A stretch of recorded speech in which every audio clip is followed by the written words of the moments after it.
जय गुरुदेव, गुरुदेव। देखिए, दो छोटी छोटी बातें आपसे रखनी है। स्कूल में जन्म लिया है, स्कूल की लड़ाई लड़ना और स्कूल की तरक्की के रास्ते खोलना, स्कूल के लिए अपनी जिंदगी समर्पित कर देना, ये मैंने अपने गुरुओं महापुरुषों से सीखा। संत श्रोमणी सद्गुरु रविदास जी महाराज, जो इस समाज के कुल गुरु हैं, अपने जीवन पर्यंत तमाम तरह के आडंबर पाखंडवाद से विद्रोह करते रहे और उस समय जब जहां इतना छुआछूत था, तब भी सद्गुरु रविदास जी महाराज ने अपने ज्ञान के जरिए, अपनी प्रकाश के जरिए, अपनी श्रद्धा के जरिए, भक्ति के जरिए, ताकत के जरिए उस समय भी अपना लोहा जो है मनवाने का काम किया।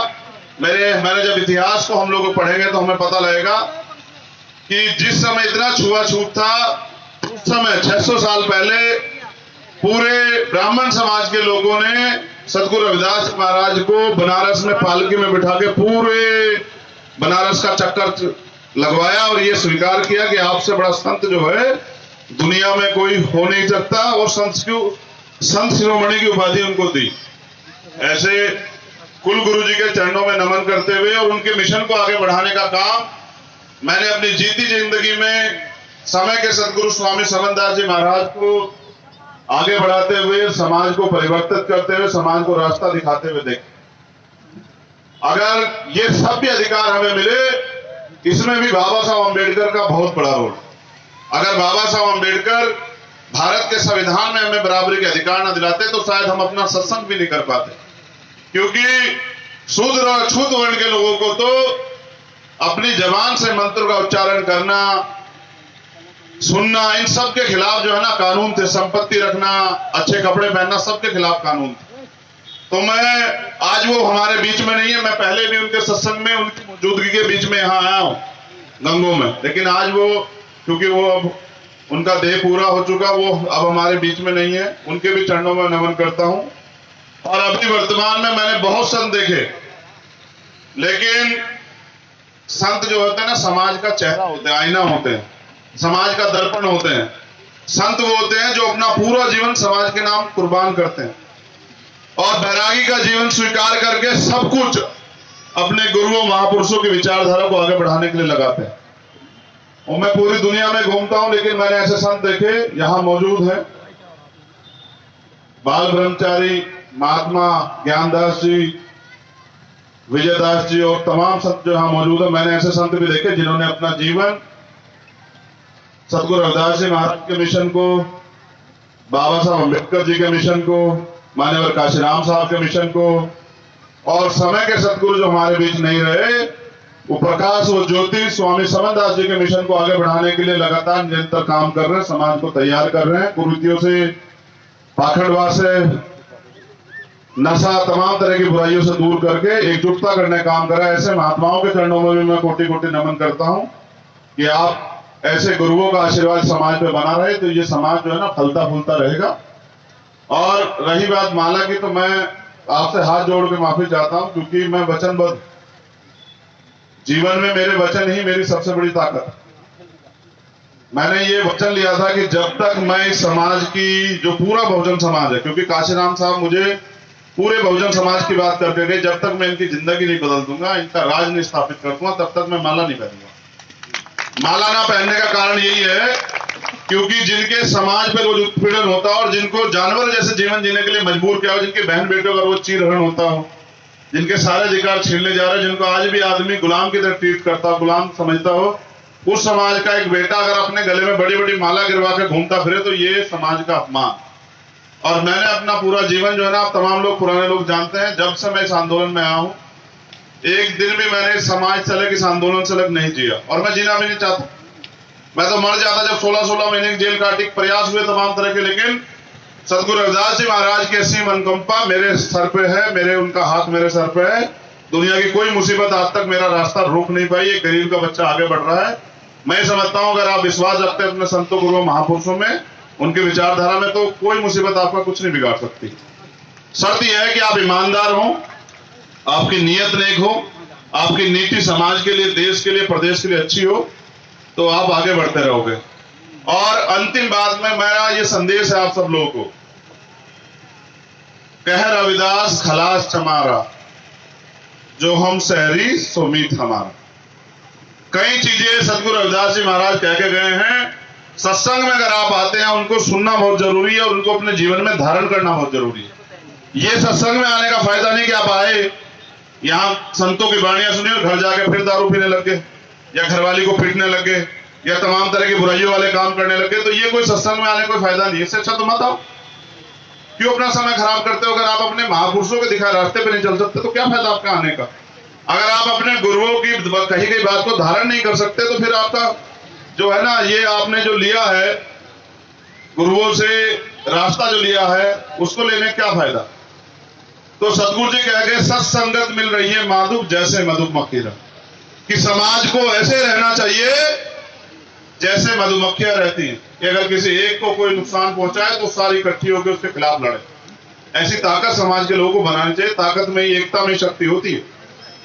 दूसरी बात, ऐसा चाहूं राज में जो मिले सबन नुअन, और छोटे बड़े सब सम बसे रविदास रहे प्रसन्न। ऐसा साज जिसमें जिस राज में कोई भय ना हो, डर ना हो, परेशानी ना हो, दुख ना हो, किसी को कोई पीड़ा ना हो, किसी को कोई सताए ना, कोई गैर बराबरी ना हो, भाईचारा बने, किसी को अन्न की, छत की, किसी चीज की परेशानी ना हो। ऐसे राज को सतगुरु रविदास जी महाराज बहुत पहले कहते गए, जिसको बेगमपुरा राज कहते हैं।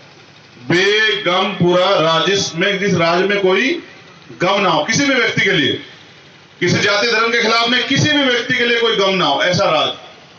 और दुनिया में सर्वश्रेष्ठ राज को अगर माना गया तो सतगुरु रविदास जी महाराज के इसी बात को यूएनओ में लिखा गया, अमेरिका के संविधान में भी, कि बेगमपुरा राज बसना चाहिए। पूरी दुनिया चाहती है बेगमपुरा राज बसना चाहिए। यहां के लोगों को भी सोचना चाहिए कि बेगमपुरा राज बसना चाहिए। लेकिन बुरा यह है कि जिनको बसाना चाहिए वो अपने घर बैठे हुए, जिनका रास्ता है कि बेगमपुरा राज बसे। तो मेरा तो यही प्रयास है कि बेगमपुरा राज बसे। और जब तक बेगमपुरा राज नहीं बसेगा तब तक मैं चैन से नहीं बैठूंगा।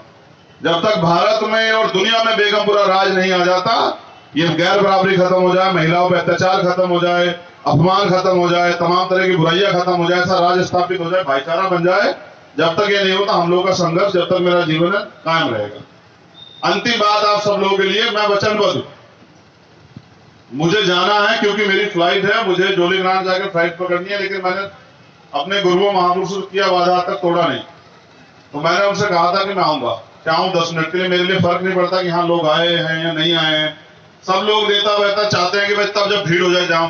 मैं चाहता हूं कि मैं अपनी बात पे खरा उतरता रहूं। बस जो वादा मैं समाज से करूं उस पर भी खरा उतरूं, जो अपने गुरुओं से करूं उस पर भी खरा उतरूं, जो अपनी बहनों से करूं उस पर भी खरा उतरूं, जिससे भी जो वादा करूं उस पर खरा उतरूं। क्योंकि एक आदमी के लिए उसकी जवानी सबसे बड़ी चीज होती है। जो आदमी अपनी जबान से झुठला जाता है वो झूठा होता है, और झूठा आदमी कभी भी धोखा दे सकता है। तो मैं आपका धन्यवाद करता हूं। मुझे जाना है, मैं आपसे माफी चाहता हूं, गुरुओं से माफी चाहता हूं, मेरी वजह से उनको शुरू होने से पहले प्रोग्राम में आना पड़ा। महाराज जी मैं माफी चाहता हूं। आप सबका आशीर्वाद समाज पे बना रहे। मैं फिर आपके सभी सत्संगों में समय समय शामिल होता रहूंगा, मगर मेरे पे जिम्मेदारियां बहुत, तो आपका आशीर्वाद हम सब लोगों में बना रहे। और मैं नौजवानों से अपील करूंगा, ये जो नौजवान यहाँ बैठे, हालात बहुत गंभीर हो गए भाई। मैं महाराज जी से जरूर कहूंगा कि वो अपनी वाणियों में किस बात एक बार जरूर प्रकाश डालें कि समाज के हालात आज क्या हो गए। कुछ बचने वाला नहीं है। 2-3 साल बाद अगर नहीं लड़े, जो नहीं लड़ेगा वो उसका वजूद खत्म हो जाए। जो नहीं लड़ेगा, व्यक्ति हो, समाज हो, परिवार हो या कोई, जो नहीं लड़ेगा। अब हालात ये हो गए कि दोबारा से लोग हमें गुलाम बना देना चाहते हैं और हम गुलामी नहीं चाहते। क्योंकि सतगुरु रविदास जी महाराज कह के, मैं थोड़ा ही कह रहा हूं, क्या कहा है कि पराधीनता पाप है, जान ले उर्मी। पराधीनता पाप है, गुलामी। अगर आप गुलामी स्वीकार करते हैं तो ये अपराध है। गुलामी किसी की हो, गुलाम कभी मालिक नहीं बन सकता। लड़ाई तो मालिक बनने की है। हमें तो हमारे गुरु, हमारे महापुरुष, हमारे आदर्श मान्यवर साहब श्री काशीराम ने कह गए कि तुम्हें अपने पैरों पर खड़े होकर इस देश में शासक बनना है। और बाबा साहब अम्बेडकर भी ये कह गए, उनका सपना अधूरा है, उन्होंने हमारे लिए अपनी जिंदगी कुर्बान कर दी। हमारे महाराज जी ने, स्वामी समनदास जी ने अपनी जिंदगी कुर्बान कर दी। समाज सुधर जाए, समाज सुधरना नहीं चाहता, हम रुकना नहीं चाहते। हमें तो अपनी बहनों की तकलीफ पे ना, जब इनको परेशानी होती है, हमें तकलीफ होती है। जब इनकी हमारी माओ की तरफ कोई आंख उठा के देखता है, गलत नियत से इनका अपमान करता है, तो हमें तकलीफ होती है। जब हमें देखते हैं कि आज भी समाज गरीबी में, परेशानियों में किस किस तरह से जो सुविधाएं अमीरों को मिलती है उससे दूर होकर आज भी पड़ा हुआ है, तो हमें तक परेशानी होती है। मैं इस समाज में पैदा हुआ और मेरे ऊपर जिम्मेदारी पूरे बहुजन समाज की, लेकिन मैं विश्वास से कह रहा हूं ये सत्संग है कि जैसा आज हूं ऐसा ही रहूंगा जब तक वो नोट नहीं बना जो आपके बच्चे खरीद ले। गर्दन जो है ना वो कट जाएगी लेकिन झुकेगी नहीं। आपका स्वाभिमान सम्मान कभी कम नहीं होने दूंगा, आप याद रखना मेरी बात को। और मेरे आपसे भी निवेदन है कि अपने महापुरुषों गुरुओं के दिखाए रास्ते पे चलो।